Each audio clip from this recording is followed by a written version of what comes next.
ዲያቆን ጫላ ደገፋ እባላለሁ። የቅዱስ ጊዮርጊስ ቤተክርስቲያን አገልጋይ ነኝ። ዲያቆን ሆኜ በሊቀ ጳጳሱ የተሾምኩት ህዝበ ክርስቲያንን ሊያገለግል ነው። ህዝበ ክርስቲያን ሲሞትና ሲጨፈጨፍ ግን ዝም አልልም። በምስራቅ አርሲ እየተገደሉ ያለው የክርስቲያኖች ግድያ ይቁም። ሁላችንም የቤተክርስቲያን አገልጋዮች በዚህ ልኩ ድምጽ እንሆናቸው። እስከመቼ እናነባለን? የክርስቲያኖች ግድያ ይቁም። እኛ የተሾምነው ቤተ ክርስቲያንን ልናገለግል ህዝበ ክርስቲያኑን ልናገለግል ነው። ህዝበ ክርስቲያኑ ሲገደልና ሲጨፈጨፍ ግን ዝም አንልም። ድምጽ እንሆናቸው። ሰቆቃ አርሲ ምን ማት ወረደ ዘነበ ሰቆቃ ምን በደል ሰርተው ነው የሚያነቡት ሲቃ። የአርሲዋ እናቴ እንዴት ሆነሽ ይሁን የደረሰውን ግፍ እዚህ ሆነን ሰማን። እንዴት ያለ ጭንቀት እንዴት ያለ ስጋት ካሁን ሞትን ተተኮሰ ጥይት እያሉ መሳቀቅ ልክ ነበር እውነት። አይዟችሁ ክብርም ሆነ ሹመት በጊዜ ይነሳል። ሞትም እንደሆነ ለሁሉም ይደርሳል። ለመንጋ ማይራራ በጎቹን ማይጠብቅ ደና መሆናችሁን ዞር ብሎ ማይጠይቅ እንባችሁ ሞታችሁም ከቶ ላልተሰማው እንደ ራሔል እርጮት አምላክ እንዲሰማው የእርሱ ይበልጣልና ማንም ከሚፈርደው 25 ሰው ነው የተቀበረ በአንድ ጊዜ የተገደለ ማለት ነው። 25 ውስጥ ሲገደሉ አባወራ 4 ብቻ ነው የተገደለ። የተቀረ ጣናትና ሴት ብቻ ነው የተገደለው። አተሎ ስብሰባ ልብስና ልብስ ብለው ወሽተው ገደሉብኝ።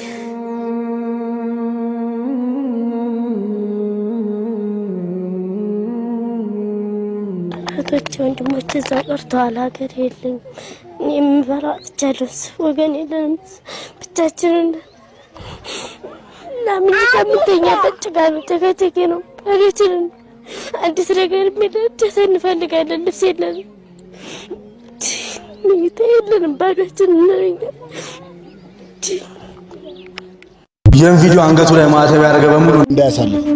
እንደሚታወቀው አርሲ ላይ የሚገኙ ኦርቶዶክሳውያን በእምነታቸው ምክንያት ከቀን ወደ ቀን እየሞቱ የተገደሉ ነው ያሉት። ሰዋዊነት በሌላቸው ሰዎች ንጹሃን አማኞች ላይ የሚደረገውን ጭፍጨፋ እናወግዛለን።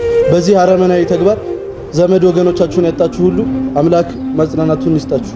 መላው ዓለም ያላችሁ ክርስቲያኖች ወንድሞቻችን፣ በአርሲ ለተገደሉ ክርስቲያን እህት ወንድሞቻችን በቻላችሁት አቅም ድምጽ እንድትሆኑ በልዑል እግዚአብሔር ስም ወንድሜ ጥሬን አስተላልፋለሁ።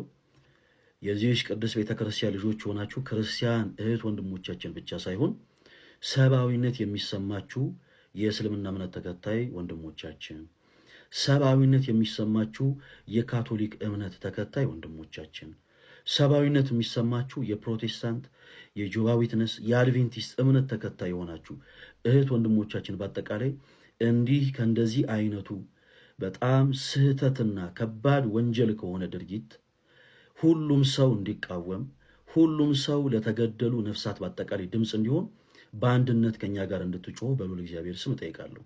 በመላው ዓለም ያላችሁ ክርስቲያኖች ወንድሞቻችን በአርሲ ላይ በተለይ በቤተ ክርስቲያንና በምዕመኖቿ ላይ የተደረገው ድርጊት እጅግ በጣም ከባድ፣ ሁሉም ሰብአዊነት የሚሰማው ሰው በአጠቃላይ የሚቃወመው ትልቅ ወንጀልና ድርጊት ነው። በቻላችሁት አቅም ስፔሻሊ በውጭ ዓለም የምትኖሩ ክርስቲያኖች ወንድሞቻችን በተለያዩ አይነት ቋንቋዎች ስለነዚህ ነፍሳት ድምጽ እንድትሆኑ በልዑል እግዚአብሔር ስም እንጠይቃለን። ሰማዕትነት የተቀበሉት ወንድሙ እህቶቻችን አዛውንት ሳይባሉ፣ ወጣቶች ሳይባሉ፣ ህፃናት ሳይባሉ፣ እድሜያቸው እንኳን ሳይታይ እንዲሁ በጅምላ ነው የተጨፈጨፉት። ስለዚህ ሰብአዊነት የሚሰማችሁ አብራችሁ ከጎናችንም ያላችሁ የተለያዩ ቤተ እምነት አማኝ የሆናችሁ ወንድሞቻችን በዚህ ከባድ ጊዜ ከኛ ከክርስቲያን እህት ወንድሞቻችሁ ጋር አብራችሁ ከጎን እንድትቆሙ በልዑል እግዚአብሔር ስም ጥሬን አስተላልፋለሁ። ይሄ የፈለገ አትናቴዎስ ድምጽ ብቻ አይደለም። ይሄ የፈለገ አትናቴዎስ አቋም አይደለም። ይሄ የፈለገ አትናቴዎስ መልእክት አይደለም። ይሄ ፈለገ አትናቴዎስና ወንድሞቹ ያሉባት የክርስቶስ ኢየሱስ ሙሽራ የሆነች የዚህ ቅዱስ ቤተክርስቲያን ድምጽ ነው። ስለዚህ በሁሉም ዓለም ያላችሁ ክርስቲያኖች ወንድሞች ለነዚህ ነፍሳት ፍትህ እንዲሰጥ፣ እነዚህ ነፍሳት ፍትህ እንዲያገኙ በቻላችሁት አቅም ድምጽ እንድትሆኑ በልዑል እግዚአብሔር ስም ጠይቃለሁ። ምናልባት በዚሁም ደግሞ ፕላትፎርም ላይ የተለያዩ መረጃዎችን በመዘገብ የምናውቃችሁ ወንድሞቻችን እነ ብሩክ ኒውስ እና ሌሎችም እነ ሙሴ ሰለሞን ይሄ ሰብአዊነት የሚሻ ጉዳይ ስለሆነ በቻላችሁት አቅም ይሄ መልእክት ለብዙዎች እንዲዳረስ እናንተም በአርሲ የተፈጸመውን ድርጊት ተቃውማችሁ መረጃውን እንድታስተላልፉልን በልዑል እግዚአብሔር ስም እንጠይቃለን። ክርስቲያኖች ወንድሞች በቻላችሁት አቅም እንዲህ አይነት መልእክቶች በአጠቃላይ አቅም እንዲኖራቸው ሁላችሁም ሪፖስት በደንብ ኮፒ ሊንክ በደንብ ሼር በማድረግ ክርስቲያን የግዴታችሁን ተወጡ። በግፍ የተገደሉት ወንድም እህቶቻችንን እግዚአብሔር አምላክ ደማቸውን ደመ ሰማዕታት አድርጎ ይቀበልልን። ለሀገራችን ኢትዮጵያ ጽኑ ሰላሟን ይስጥልን። የቅድስት ቤተክርስቲያናችንን ትንሳኤ እግዚአብሔር አምላክ ይመልስልን። ሁላችሁም በያላችሁበት በቻላችሁት አቅም ስለነዚህ እህት ወንድሞቻችን በአጠቃላይ ድምጽ እንድትሆኑ በሉል እግዚአብሔር ስም ጠይቃለሁ። እጅግ በጣም አድርገን ድምጽ ስለምትሆኑ እህት ወንድሞች በአጠቃላይ እናመሰግናለን። ነገር ግን ምናልባት ይሄ ቪዲዮ ከተፖሰተ ሁላችሁም ብሩክ ኒውስንና ሙሴ ሰለሞንን እንዲሁም ደግሞ በተለያየ አይነት አማራጭ መረጃዎችን የሚያቀርቡ በዚሁ ቲክታክ ፕላትፎርም ላይ ያሉ እህት ወንድሞቻችን በአጠቃላይ ሜንሽን እያደረጋችኋቸው እንዲመለከቱ አድርጉ። እግዚአብሔር አምላክ ከሁላችን ጋር ይሁን። እናመሰግናለን። ጻድቃንማ አልሞቱ ወደ ፈጣሪያቸው ተጓዙ ጻድቃንሰ ይሞቱ ሀበ እግዚኦሙ ነገዱ ጻድቃንሰ ሀበ እግዚኦሙ ነገዱ በመንግሥተ ሰማይ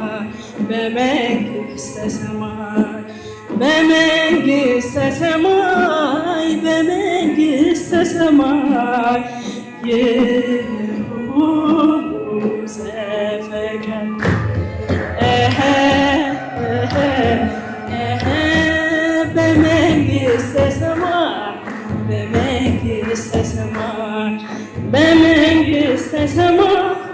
በመንግሥተ ሰማይ ይሁኑ ዘፈቀዱ ጻድቃንማ አልሞቱ ወደ ፈጣሪያቸው ተጓዙ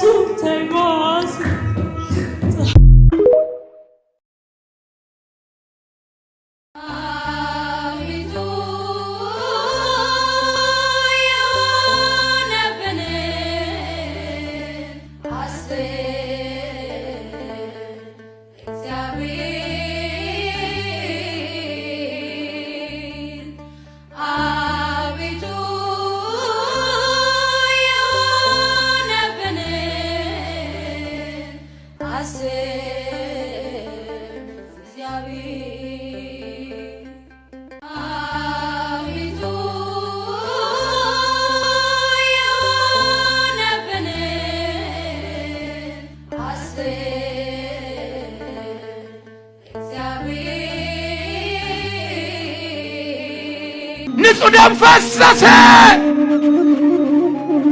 የአቤል ደም ጮኸ። ቃየል በዛ ብሎ መናገር ኃጢአት አይደለም። ፖለቲከኛውም ሃይማኖተኛውም ዝም ካለ ታዲያ ማን ይጩህ? ለድሃው ለሚፈሰው ደም ማን ይናገር? ሁሉም ፈሪ ሆነ። ወገኖቼ በፍርሃት ቆፈን ተያዘ፣ ባለስልጣኑም ጸጥ አለ። እውነት ባለስልጣኑ የሚሰበሰበው ወገኑ ሳይሞትበት ቀርቶ ነው፣ ወገኑ ሳይፈናቀልበት ቀርቶ ነው። ግን አይደለም። ለምን? ለመኖር እያለ ያጨበጭባል። ወንድሙ እየሞተበት አልሞተብኝም ይላል። ዘመዱ እየተፈናቀለ አልተፈናቀለም ይላል። ለምን? በፍርሃት ቆፈን ተይዟል። ፍርሃት እንደነከለ ቢያሰቃዩኝስ፣ እንደነከለ ጨለማ ቤት ቢጥለኝስ ይላል። ወገኔ ሰው የሚጠላውን አይደለም፣ ሰው የሚጥልህን አይደለም መፍራት ያለብህ፣ እግዚአብሔር እንዳይጥል ፍራ። እህቴ ስለ እውነት ቁሚ። በመስሪያ ቤትም ይሁን በጓደኝነትም ይሁን በአካባቢም ይሁን እውነትን ተናገሪ። ለይምሰል ግን አትኑሪ፣ ለይምሰል አትኑሪ። ለሆድህ አትደር፣ ለህሊናህ ህደር።